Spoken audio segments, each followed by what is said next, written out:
You ask Tiger to solve. This deals with linear equations with one unknown. The final result is p equals 6. Let's solve it step by step. Group all constants on the right side of the equation. Subtract 3 from both sides. Group like terms. Simplify the arithmetic.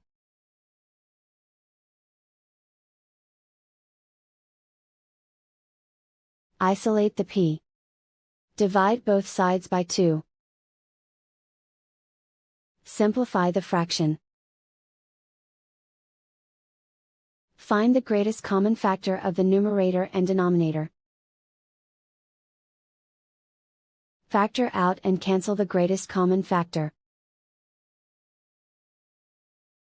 And so the final result is p equals 6.